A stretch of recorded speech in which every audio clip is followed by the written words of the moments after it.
Sarah Haas Podcast, curated stories with creators of memorable brands in wine, drinks, and hospitality.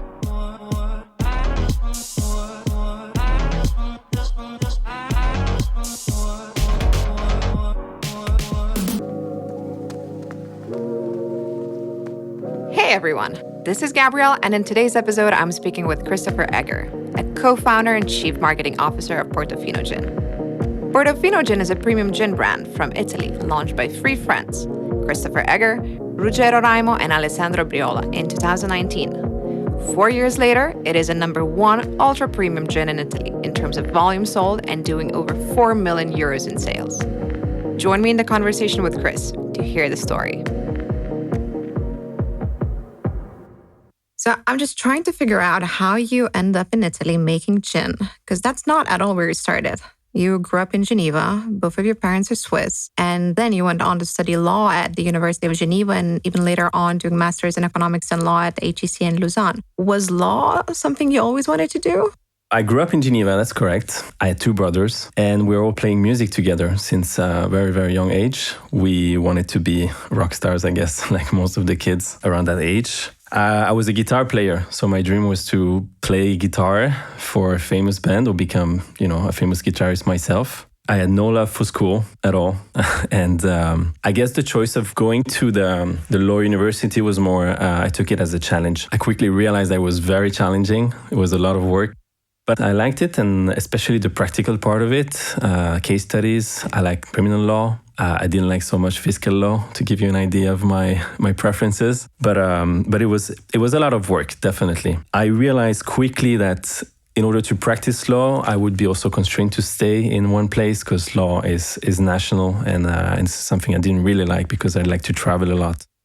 In fact, when I traveled for the first time was when I went to Warsaw. I lived there for 6 months during an Erasmus. It's an amazing city. Warsaw it just very changed my perspective on like north of Europe. And after that, I realized that I wanted to keep traveling. And at that time, my girlfriend was living in Berlin. She was studying marketing. So when I finished my studies, I decided to go and join her in Berlin. She was working for a marketing agency. So the only thing we were talking about pretty much was marketing all the time. She was she was asking me for feedback, and I really loved, following her work, especially for the packaging and design and brand identity part. And we pretty much hang out with a marketing crowd the whole time. So I guess this is what kind of made me shift towards a marketing career. So I suppose that brings us to around 2017, right? You graduated from university, you moved to Warsaw, then you moved to Berlin. At that time in 2017, your co-founder, Ruggero Raymo, he was at that point in London exploring gin distilleries. And just like, if I understand correctly, that was the time when he started thinking that maybe there's a way to make gin. How did you two meet? So Ruggero and I, we met in Geneva. We both grew up in Geneva, even though his family is from Italy. And we met on the football field. We were about 15 years old. And the only thing we did was playing football and hanging out. And, we became very quickly best friends. And he brought me to his family estate in Portofino around that time, where he was organizing every year a football tournament. So going there every year for that tournament and everything that was also that it meant, because then we organized a big party and we met a lot of people. So we brought all our friends from Switzerland. We met the Italians. I loved the culture. I loved the vibe. I loved Portofino. Instantly, I thought it was such a magical place. I mean, obviously, I was a kid, so I was less interested in architecture than in drinking gin and tonics in the Piazzetta, for example. And what's Ruggero's history with Portofino? As I said, he grew up in Geneva, and his mom is Italian. His estate in Portofino was bought by his grandfather, Klaus Pudel. Klaus was a very important man in Portofino in a sense that, pretty much he was born in Germany, in Mannheim, in 1913. But then he moved to Genova for work around 1935. And at some point, he was working for a marine shipyard. One day on his way he was supposed to go to Alessandria in Egypt. And on his way, he stopped by Portofino to have a coffee. The legend says that he stopped for a coffee and he stayed there Well, I've been to Portofino a couple of times, and yeah, it's definitely a place where you want to stay. Yeah, no, actually, he stayed there and he played a very important role for Portofino afterwards, because during World War II, Portofino was pretty much invaded by the German army, and they used it as a strategic point. And towards the end of the war, when they were losing and they were kind of retreating in 1945, a very famous general, the General Reimers, decided to bomb most of the stronghold that he built in Portofino. And somehow Klaus Pudel, with the help of the Baronessa Mumm, which was living in the castle at the time, the Castello Braun, they managed to convince him not to do that. So together with other Portofinese, they managed to save Portofino. And to this day, there is still a plaque. They put a tribute to his efforts towards saving Portofino, and it's on the church on top of the hill.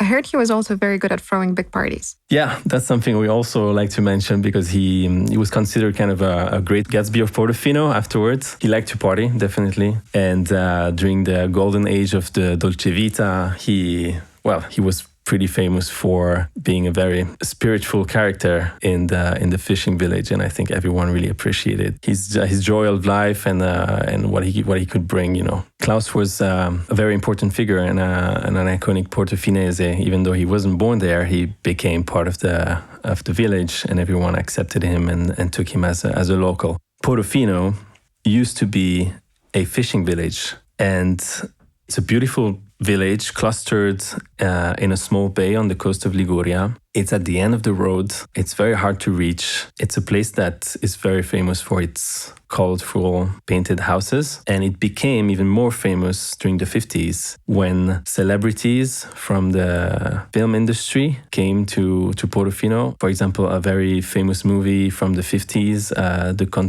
the Barefoot Contessa, was filmed there with Humphrey Bogart and Ava Gardner. And then it became an inspiration place for writers like Hemingway or singers like Dalida. She wrote a song called I Found My Love in Portofino. Can you just walk us through where exactly in Italy it is?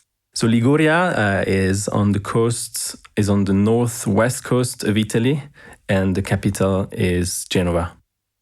At that time, Ruggero was exploring an idea of making gin, and you are in Berlin working in a streetwear brand. How did you get involved?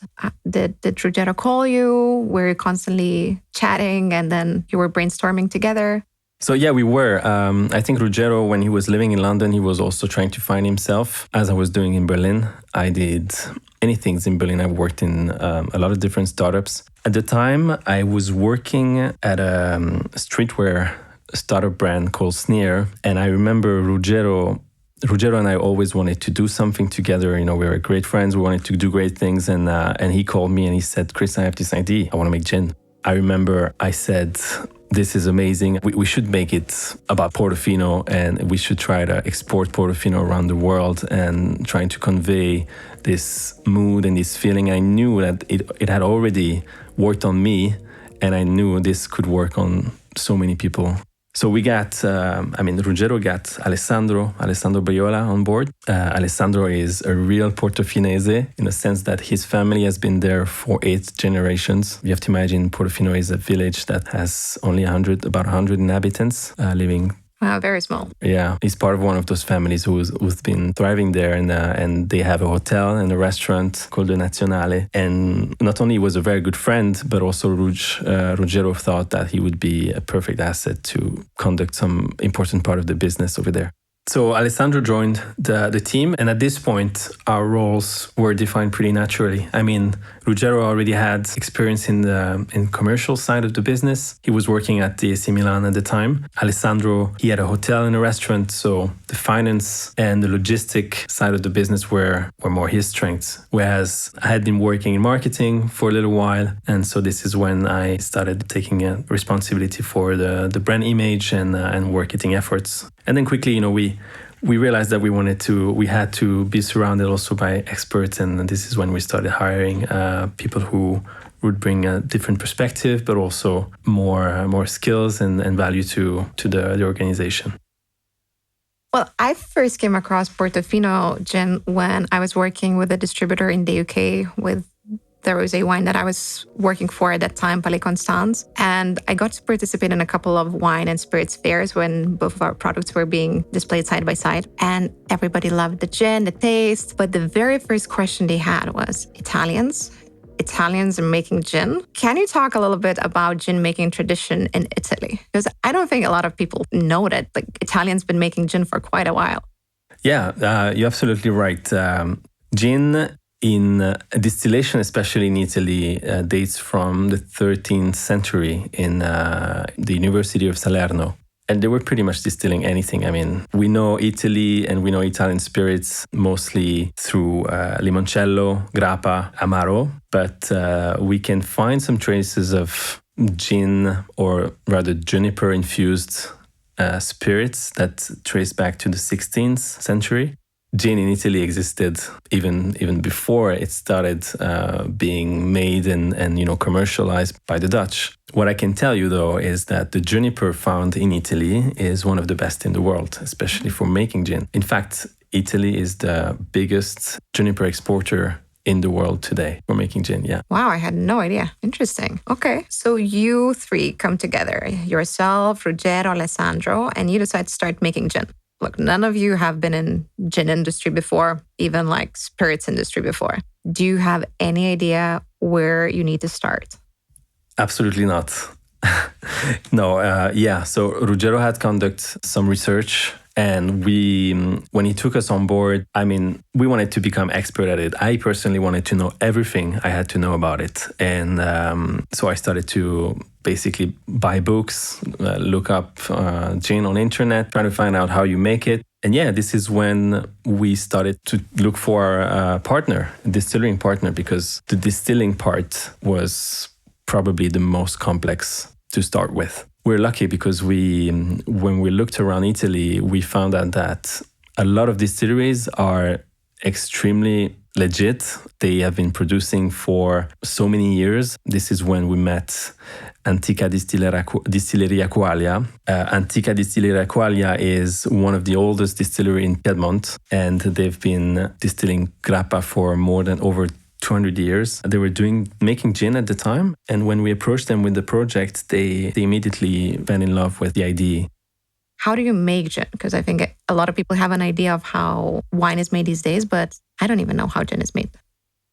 So you can make gin in so many different ways. We wanted to create our gin using traditional and innovative methods. The steps to make our gin is, first we pick the botanicals, pick them from our garden for the main ones. We also source our botanicals from very trustful suppliers in Italy. Then we bring them to the distillery. At the distillery, we first macerate them in an alcoholic solution individually, which means that our 21 botanicals will macerate from 7 to 30 days, trying to extract all of the essences and the flavors out of the plant. And after that, the solutions are filtered, and then comes the distillation phase. We decided to work with two different distillation techniques because we wanted to be able to extract and to obtain some very complex taste profiles. So on one hand, you have the Italian very traditional copper pot still, which allows the distillation at around 80 to 85 degrees. And we use it for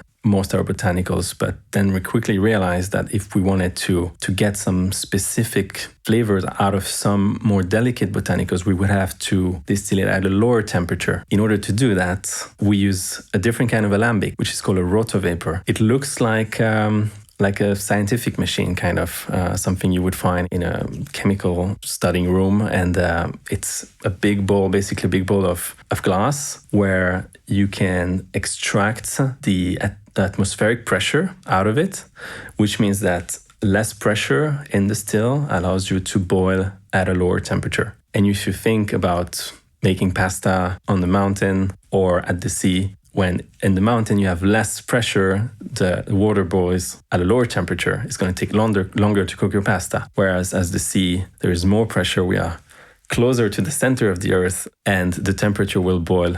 The water will boil at a higher temperature, and the pasta will cook more quickly. for some of our botanicals, we needed to cook at a lower temperature possible. And I'm thinking about rose petals, for example, rosemary and marjoram, which are more delicate. So we use this technique. So you really became an expert in gin making very, very quickly, right? Yeah, it's also very interesting. This is also where you can make a difference. Producing gin, there are so many gins around. And if we wanted to do something different and more complex, we had to study all the different part of the distillation process. But I think the difference with Portofino Gin comes down to the assemblage. Mm-hmm. So how quickly did you manage to get the blend, the actual recipe that you liked? How many tries did you have? Do you remember the first one? I do remember the first ones. I remember tasting quite a lot of different trials. And they were always good. But if we really wanted to be picky about it, the taste we were looking for was, we wanted something that represents the coast of Liguria the best way possible in terms of smell. So, for example, I thought, and the distiller thought that it was going to be like a perfume, where you would open the bottle and when you would immediately smell perfumes of lavender, of citrus. And then we want it to be also very complex. So you would also taste it and get some of the flavors. And then the more you drink it, it also changes in your mouth. And I think that we achieved that after pretty much a year trials. You make this gin. But gin market, as you were saying, is extremely competitive. There are millions of gin. Like there are celebrities making gins. There are gins from all over the world these days. But somehow you managed to create a product that really stands out. And I think it starts with this very, very beautiful square-shaped turquoise bottle featuring the views of Portofino. And I think the genius thing, and I don't know who came up with this, is that if you put 3 bottles side by side, you get a full landscape of Portofino. So, every single time I saw people try Portofino and I showed them this trick, they were like, oh my God, this is genius. I don't want 1 bottle, I want 3. Was it a brand identity and you wanted to show the full view of Portofino, or was it just like such a smart strategy of just selling more bottles? Well, when it started, we wanted to create a small object of desire. We paid a lot of attention to the details. We wanted to be able to tell a story out of the bottle. In the design of the bottle, we started with the color. We thought that it had to be different from what you can find on the shelves this day. And at the time, the only blue, or maybe mainly the biggest blue brand on the shelves was Bombay. And Bombay has a very different blue. It's very clear. Mm-hmm. Much lighter also. It's much lighter. For us, this blue color had to represent the sea of Portofino. It's a very particular turquoise color. It also changes based on the light, when the light goes through the bottle, when the light goes through the sea.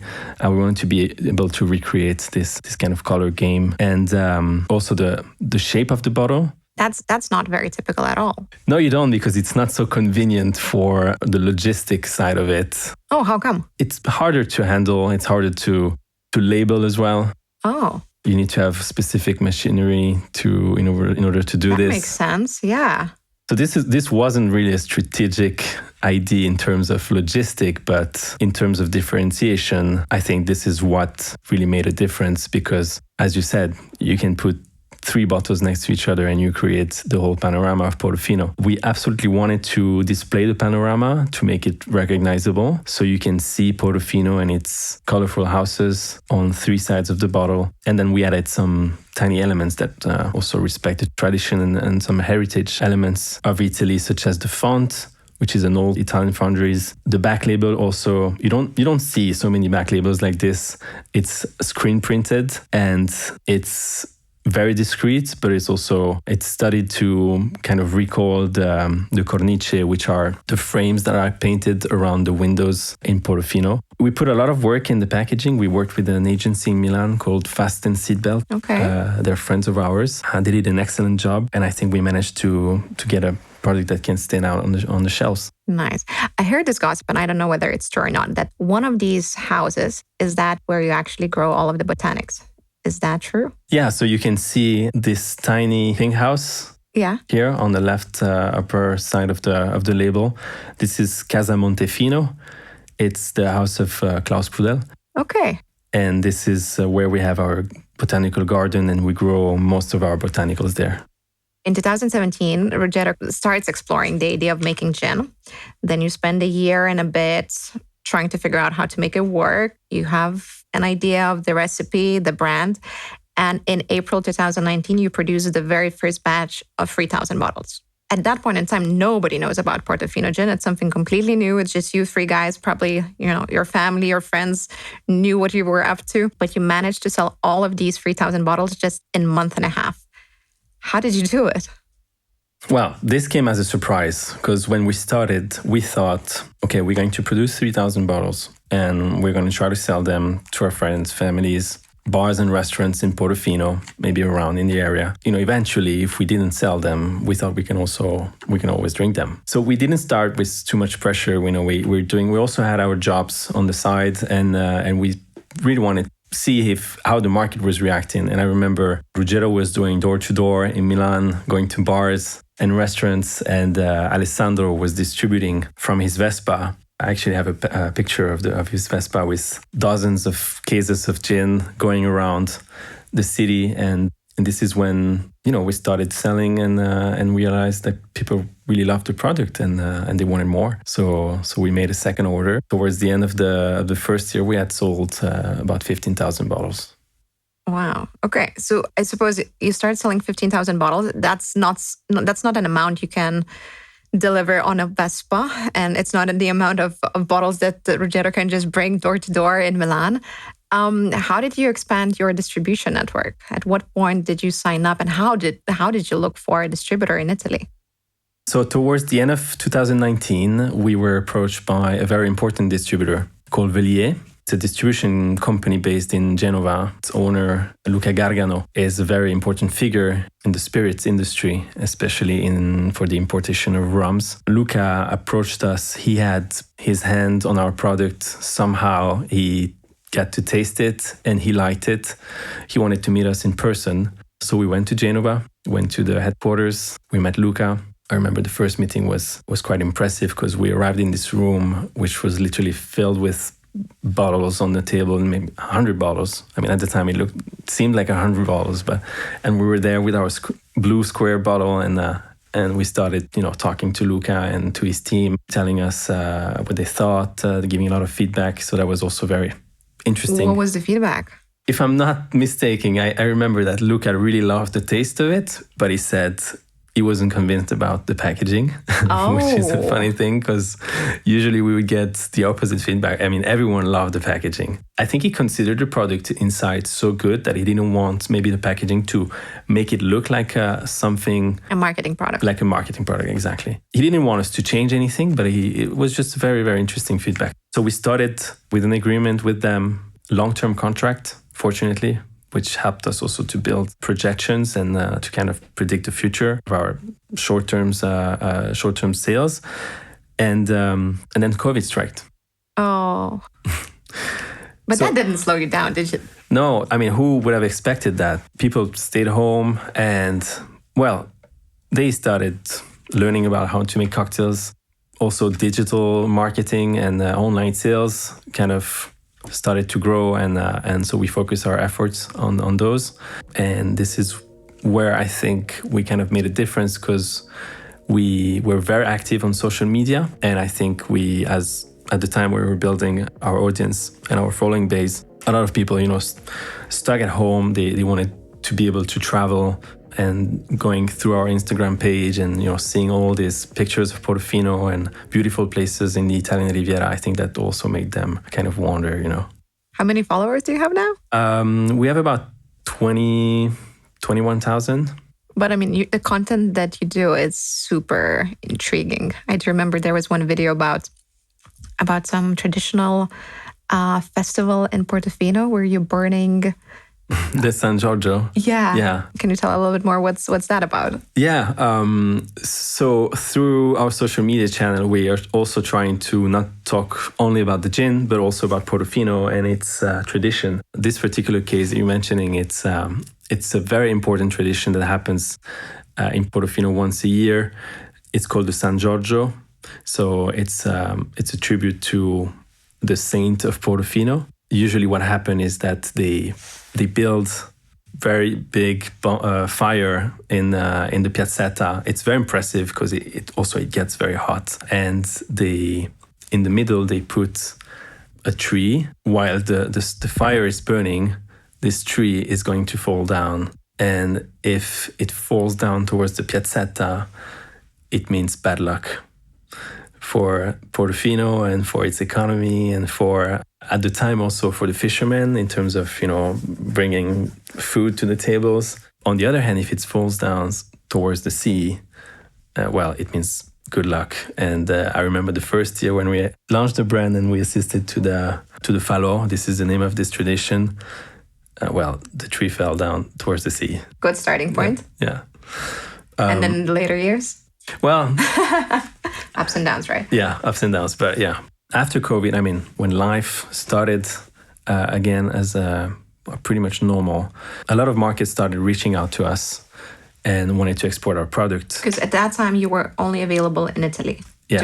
During the whole COVID era. That's correct. So we were approached by mostly European markets, and we are now exporting to about 40 countries and selling over 250,000 bottles.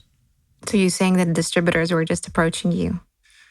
Well, it's I don't want it to sound like presumptuous or anything, but it's true that at the beginning we had a lot of requests, and we really had to be careful to do our due diligence and to work with to think in terms of long-term partnerships, and to work with distributors who would be able to give us enough attention, enough support. We wanted to create a big family of Portofino Gin exporters and drinkers, and this is what we're still thriving to do. Launching a new brand requires building awareness among different audiences, and it's very impressive that you had, just after COVID, you had distributors reaching out to you wanting to import the products into other European countries. How do you tailor the message you send to distributors? Like, what's the pitch to them? What do you want bartenders to know? And also, what's the message that you want customers to reach? We started talking to customers, really, being our main targets. We created this product basically for us. So we knew our taste, we knew our buying habits, we knew the appeal of Portofino. So we started tailoring our message, being the spirit of Portofino more from a lifestyle point of view to our audience. And we showed the authenticity of our brand, the heritage. We wanted to make it experiential. We tailored our content strategy. At the beginning, it was very important for us to build, our Instagram page and to be able to show kind of the mood and everything that people dream about when they think about Portofino. Then later on, looking at buying habits from different customers, and we wanted to be able to penetrate different words. Being a lifestyle brand, for us, it was important to also associate with value-minded cross-industry brands. So we started working with IWC, a watch brand, because people who like watches, they also like to drink gin and tonic. We also worked with Acqua di Parma, which is a perfume manufacturer. And I think we have kind of the same mentality when it comes to craftsmanship, Italian-made, 100% Italian-made product quality. We worked with Amici2. Amici2 is a swimwear brand that got very, very famous the last years. It was created in St. Bart by a good friend, Max Ferrari. And it's, those fantasy swim shorts with a lot of different patterns. And I remember he suggested we could make a swim short with our little bottle on it and the botanicals. And people went crazy for it. We also work with Belmont, the group, which has 2 hotels in Portofino, the Splendido and the Splendido Mare. Doing some great work with them. They have this excellent quality and hospitality standards. So we work with their bar, their restaurants. We use our product. We also gift it to their guests. And Longines as well has been one of our latest collaborations. We support the equitation or horse jumping tour in Italy and in France. And what's the price point of Portofino Gin in different markets? So based on where we export it, because obviously the excise Cost is going to be different from one market to another. The selling point is 45 to 50 euros. Gin, it's considered a higher positioning in terms of price. But I mean, obviously, it's not like a very expensive whiskey or a tequila that have been probably matured for years in casks. Or we don't age the gin, so it's ready out of distillery. We wanted to keep, although it's a very premium product, we wanted to keep also a price that is still affordable. As you were looking for new distributors, were there markets that really surprised you or you thought would work very well and didn't work at all? Yeah, so as I was saying, we were quickly approached by our distributors interested in importing our product. Which was the first export country for you? I think it started with, if I'm not mistaken, the UK. Maybe there was kind of an episode in South Africa. Oh. But then it was the UK and Netherlands, I think, our first importers. They heard of us through probably wine importers. Wines from Italy, and yeah, surprisingly, we started to spread in Europe quite quickly. But other more surprising markets were, since the beginning, were Taiwan or Australia. I think the word of mouth here kind of played a very important role. The UK was a bit more challenging. It's a very competitive market. They have already Italian gins available, so seeing a new Italian gin for them it wasn't so uncommon, and they usually stick to their local brands and London Dry. As we're expanding, we are trying to sell more to Asia and to Canada and to the US. I think the US for us is going to be a very important market. So you obviously had a big hit in your hands, going from 15,000 bottles in your first year to 250,000 bottles just a couple of years later, expanding to 40 markets. And you even achieved 4 million in sales. That's an impressive result in such a short period of time. Did at some point you needed some external capital? Did you get some bank loans? How did you finance the business as you were growing?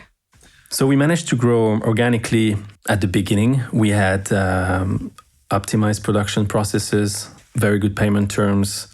We kept healthy finances, and the more we grew, we were looking at the U.S. market and where we wanted to expand, and this obviously required more investment, more resources, more marketing budget. So this is when we opened our capital to a group of investors, and with these funds, we're able to hire more people, increase our marketing budget, and be able also to look at the future from a different perspective.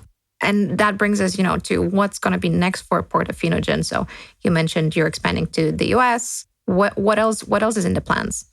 We recently launched a new format, which is 1.5 liters, a magnum format which responds to a demand from specific accounts such as high energy accounts, beach clubs in general, also terraces and table service.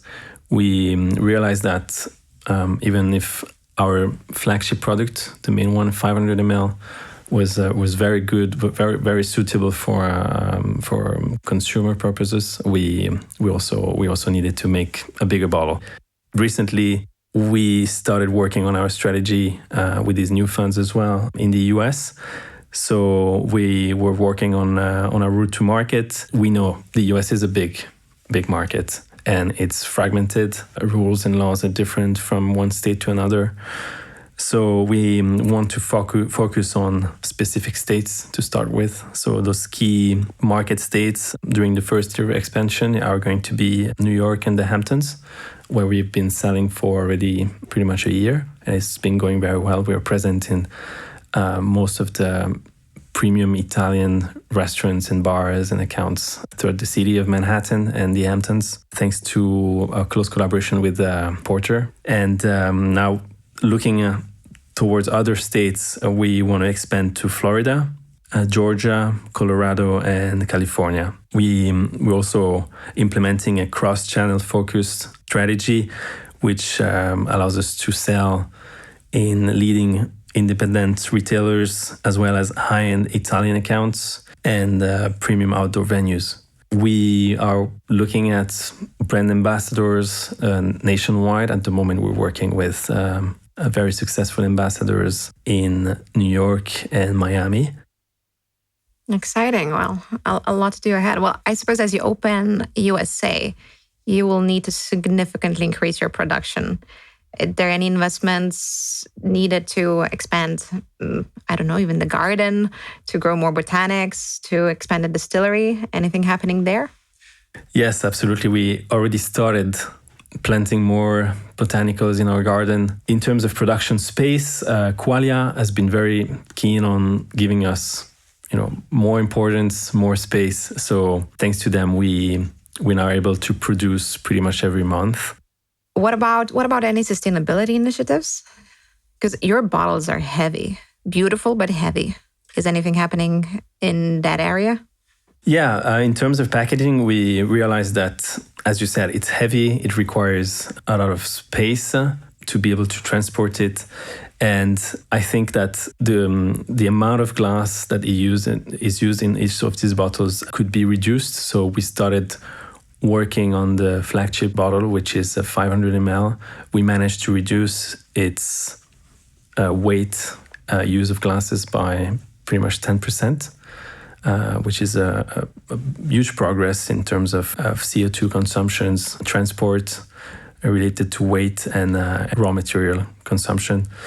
But in the future, we're working also on other aspects of packaging, such as materials used for the label. We want to use recycled materials. We are working as well on the tap and the inside part of the tap, which is going to be made of organic matters. We're constantly looking at kind of the efforts and the optimization we can do towards the sustainability side of our packaging. We're also working with One Ocean Foundation. We became partner last year. One Ocean Foundation is a very important association that works towards protecting the sea and its environment.